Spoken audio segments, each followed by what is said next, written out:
Hi, good afternoon. Welcome to Business. My name is Darrell Kwao. The Bank of Ghana has filed for a stay of proceedings at the High Court in a case brought against it by the owners of GN Savings and Loans. This follows the last ruling which endorsed the High Court Human Rights Division as the appropriate court to adjudicate the case challenging the license revocation of GN Savings and Loans.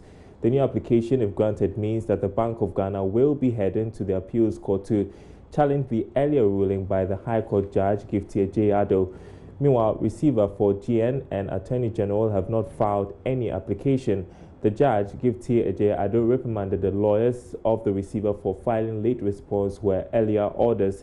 She has, however, adjourned to February 6 this year the case to hear the fresh application for stay of proceedings filed by the Bank of Ghana. And we'll bring you more on that at 1 o'clock when we bring you the marketplace. In other news, spare parts dealers have welcomed the setting up of the FX Development Committee. They believe the committee's work will complement efforts by government to help address the perennial depreciation of the cedi, especially against the dollar. Sheila Tamaklo was at the spare parts hub at Abosiokai and reports. In 2019, Bloomberg reported that the Ghana cedi had experienced a 13% depreciation and poised for its worst decline since 2015.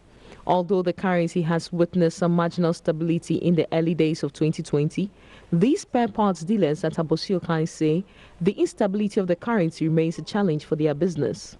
Whenever the cedi's strength, goes down against the major foreign currencies, which means you need to, add more money before you can be able to get whatever money that you want to, buy. And when it happens like that, it's a negative. It has a negative, impact on our business. And since no businessman is for the Christmas, we definitely have to, add the cost to the consumer. And when it happens like that, it becomes a big bother, to our business. It's something that they used to sell at 100 cedis. It's now 200 cedis.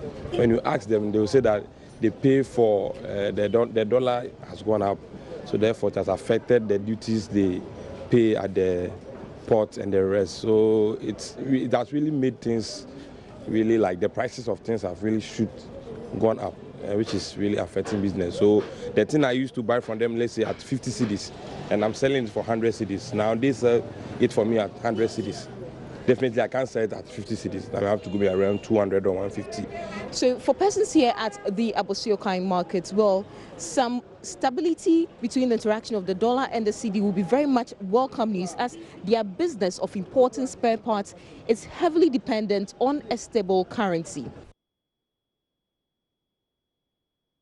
President of the Ghana Hotels Association, Dr. Edward Akanyamike Jr. says many bottlenecks need to be cleared for Ghana to be a destination for tourists. He was speaking at the 4th Hotels Awards night in Accra.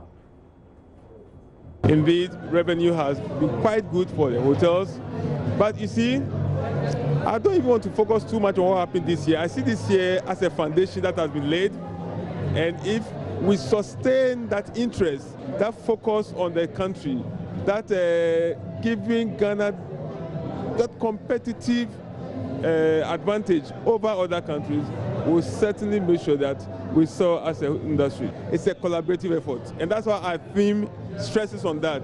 We need an enabling environment, an enabling economic environment that will make sure that we work to generate the right inflows to stay in business. We talk about interest rates, we talk about utility bills, we talk about the foreign exchange.